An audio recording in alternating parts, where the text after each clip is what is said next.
and dear partners and our dearest investors. Today we are doing this interview to update all of you on the future prospects of NTDOP, more popularly known as Next Trillion Dollar Opportunity PMS.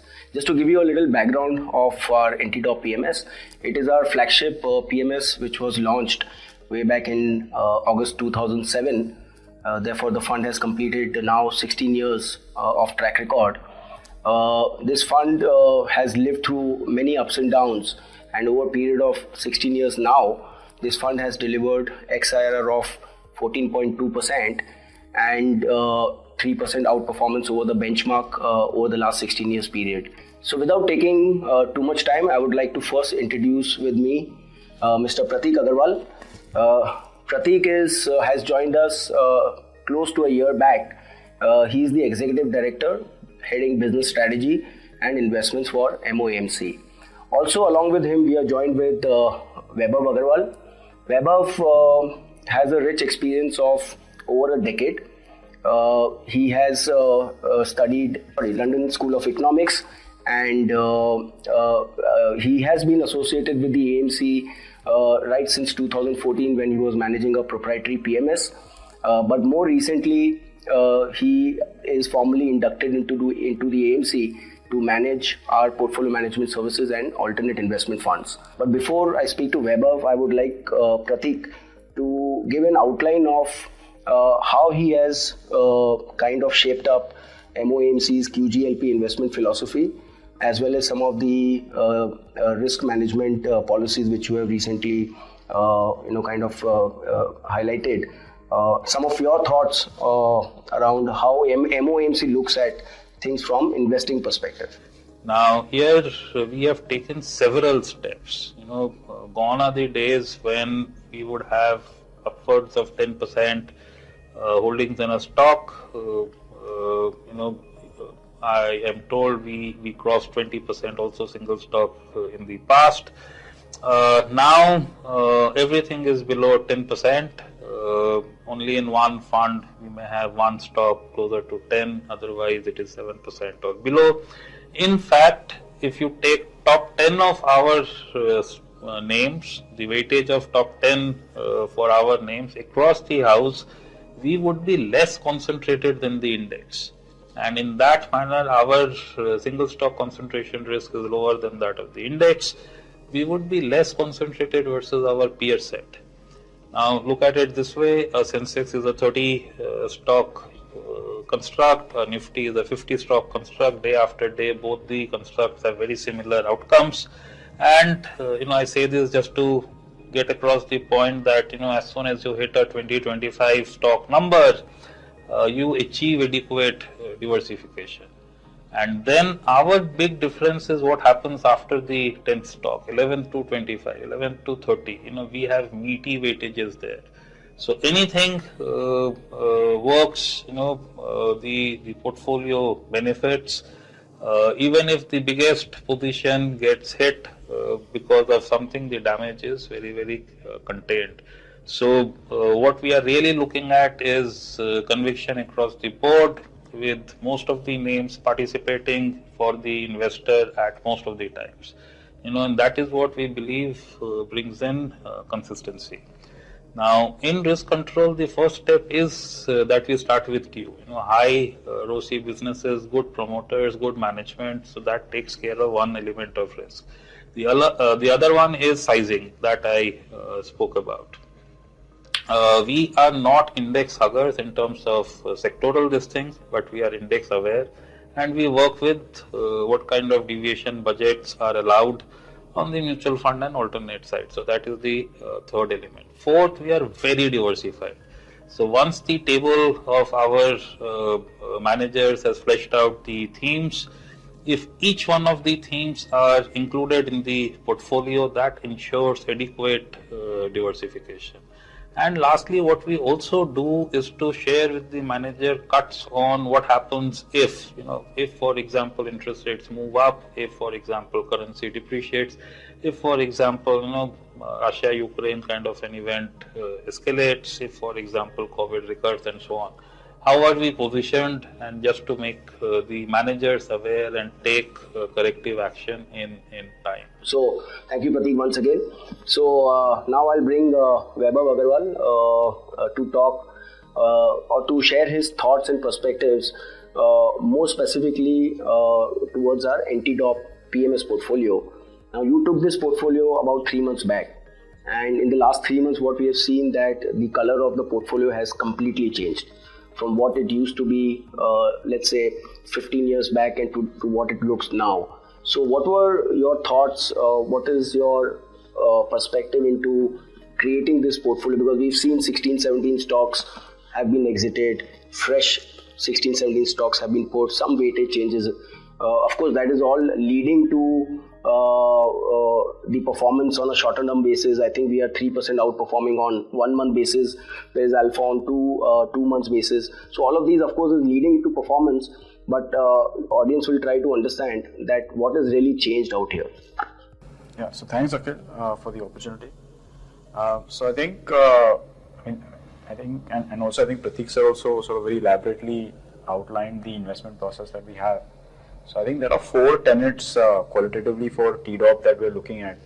So one is, for both growth and valuation, understanding on what part of the cycle are we in, both for the growth and for the valuation.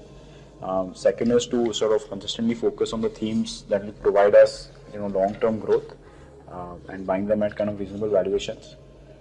Third is risk management. So in risk management specifically, allocation of weightages to stocks, and also consistently sort of pruning the portfolio to remove the underperforming names over a period of time. And I think the 4th most important thing is to do this process consistently and in a disciplined manner of time, in a rigorous way over a period of time. So I think this consistency and discipline is sort of what will get us, the long-term sort of results. And so that's kind of what we've been following in TDOP at least over the last 3 months. And some of the changes that we've made, so like Prateek sir mentioned, lenders. So we've got like lenders who are much more retail, much more granular. The growth visibility for the next 3 to 5 years is sort of much longer. Valuations are more reasonable compared to maybe say the complete top of the line kind of people that you see. So the idea is that this kind of gives you an opportunity to sort of create wealth. The second big theme for us is new tech. So earlier we maybe only had traditional tech, where the growth was sort of questionable. But now going forward, we think that new tech, where which has seen a huge focus towards profitability and capital allocation, that can sort of do very well. And we also have themes like hospitals in our portfolios, and like that we've identified many themes. And because the portfolios are granular and because they're much more broad-based, you would see that we have in the portfolio we currently have about 30 stocks, and so it's a very sort of granular kind of portfolio. And mind you, just because there are 30 names, it doesn't mean that it's lower growth or it's lower expectation. In fact, each name, each theme in the portfolio is power-packed with growth.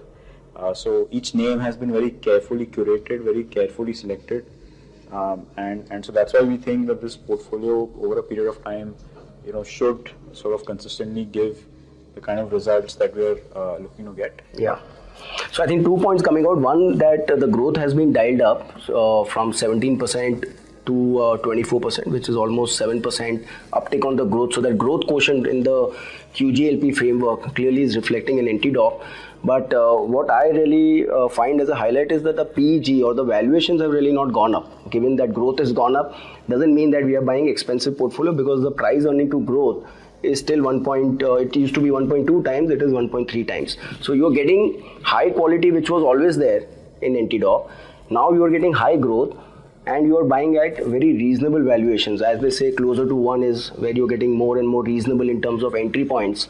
So clearly that, as you rightly said, that growth compounding at reasonable valuations should give that comfort for our existing investors to stay put.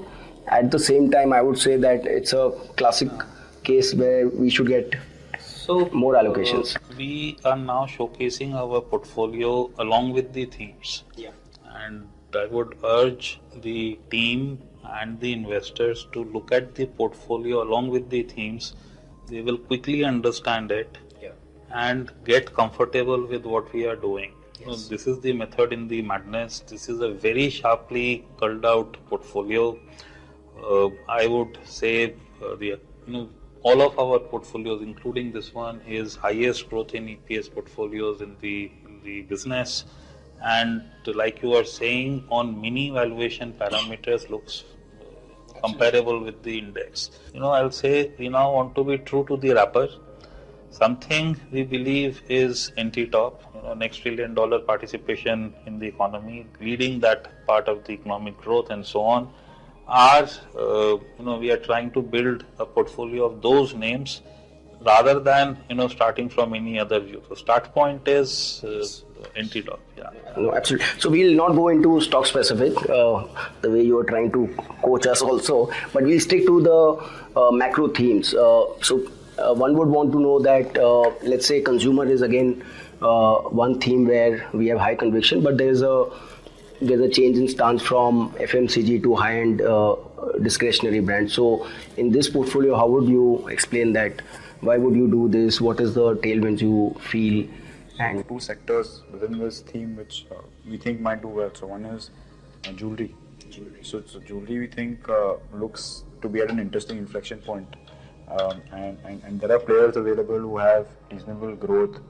There is one player who has shown the way, and there are players who've sort of replicated some of those elements in a very nice way and are available at reasonable valuations because of maybe yet the market trying to understand the strategy and all of that. So I think we have a little bit of a understanding there. And then also hotels. So for example, hotels has come out of a significant down cycle and has gone into an up cycle. But we think that it's going to sustain for a long time because demand is very strong. And in fact, now hotels are giving away bad business to keep the good business. So this shows the bargaining power. And the total branded number of rooms in India, for example, is only 70,000. But the demand far out exceeds that. So clearly, sort of huge headway of growth there. So IT again is an interesting sector where we've done some modifications in the portfolio. IT has been an underperformer for last year and a half, I think. Either of you can take IT as a theme, and I think we have been one of the early backers of the digital consumer company. So maybe we can try and cover this aspect, which is also reflecting in the portfolio. So wherever we see tailwinded companies in a very difficult situation, we want to be with them. As a house, I think we would be underweight IT except for a fund or two. But whatever exposure we have is through mid-cap IT. Now, very interestingly, like I said before, new tech is a theme that we have latched on. There is a change there. Earlier, the guys were saying we will make 100 rupee of losses this year, and next year we will do so much more and make 200 rupee of losses, and the third year more losses. Now, that is something we felt market could never understand, and there was one reaction that the market gave to the stocks. But then I think that was a lesson to many of the entrepreneurs, and they started to give out a guidance of turning EBITDA positive sooner than later.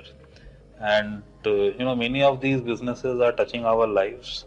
Many of these businesses are stronger brands than the strongest that we knew. Okay, two names that we have in the house, Paytm and a Zomato, would be known by every kid in the country versus any other brand. So that gives you some kind of a strength of the brand.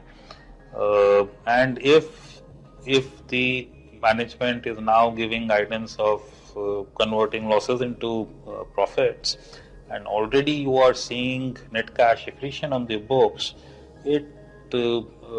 and coupled with skepticism on the street, I think as that skepticism turns into belief, I think there is enough upside that is there. So the last aspect of the portfolio where there are fundamental changes, what I've seen here is a lot of exposure has been given to manufacturing, defense, auto tech. This is where several names are figuring, and I think there's a small exposure given to power also, and we are seeing that there are capacity constraints on the power. So these are some of the firsts we are seeing in MOAMC and NTDOP portfolio. So maybe you can explain the manufacturing side, and then what is the thought behind this, maybe a small exposure, introduction exposure into power. Let me do it a bit philosophically, and you can then take over. See, look at the journey till 2020. We were in a globalized world where we were seeing spaces of our manufacturing getting hollowed out, and larger companies actually sourcing more and more from China, branding and distributing it in the country. And yes, services did very well, so that is what was part of the portfolio. Yes, consumers did very well, that was part of the portfolio. Now, post-COVID, few things have changed. In many ways, progress of globalization has halted. There is reverse globalization that people are talking of. If America says we want to make America great again, it basically means manufacture more there, which can happen only when they provide some support to the industry. Otherwise, China does it more cheaply than anyone. We always wanted to do that. And if every country in the world is saying the same thing, it is giving us a lot of leeway to do. So we have rolled out as a country several PLI schemes, one after the other, and it doesn't stop. We have been increasing import duty protection, whenever there is any semblance of a hurt to our industry. Defense indigenization is a big theme. So, this is what is happening. There are examples and examples. For example, if a large American car maker says, I will manufacture in China and sell in India, and once the market develops, I will come here. We say, boss, if you want to access our market, jolly well come here and manufacture. True. If that is the signals that go about, we are one of the largest markets even now globally. Fifth largest economy in the world means fifth largest market in the world. People will come here and manufacture. We just have to get few of the things in place, make land available, improve labor laws, and we are seeing all of that happen. So the tailwinds to manufacturing is very strong, and hence that is starting to reflect in the portfolios. Couple of things. One is on the manufacturing side. We have a reasonably broad-based set of names across defense, across electronics, EMS companies, then also companies that have exposure to railways, companies that have exposure to auto. So the end clients of the manufacturing companies that we have are quite broad-based, and India has clearly seen an impetus towards manufacturing in the last couple of years. So the names we hold in the portfolio obviously benefit from that. On the power side, India is actually it's the power grid has become sort of opposite in the sense that the power costs have shot up in the night, and they've become much lower in the day because of solar power sort of being generated excessively during the day. Now India is in a severe power deficit kind of a segment, and so what we are doing is we are playing it through names that we think will be the biggest beneficiaries and are also the leaders in that space, because having cash flow in the power sector and having low cost of debt is a huge competitive advantage. So going with names that sort of have or are in that position is sort of the stance that we've taken. So I think MOAMC seen as an ideas powerhouse because that is visible in the portfolio. A lot of stocks are coming in our portfolio much ahead of time, much ahead of some other portfolio managers actually buying it. And then with the risk management frameworks, I think this twin combination of selection and allocation, I think if done properly, is where we will be able to live up to your expectations. So thank you so much for your patient listening, and we will continue to update you more specifically on our NTDOP portfolio. On a quarterly basis, we will share all the updates in terms of performance, in terms of changes in the portfolio, etc. We will do a couple of calls with Vaibhav on a regular basis so that you are on the top in terms of the portfolio and the positioning. And definitely we feel that good times are ahead for MOAMC and its product. Thank you once again. Thank you, Prateek. Thank you, Vaibhav, once again.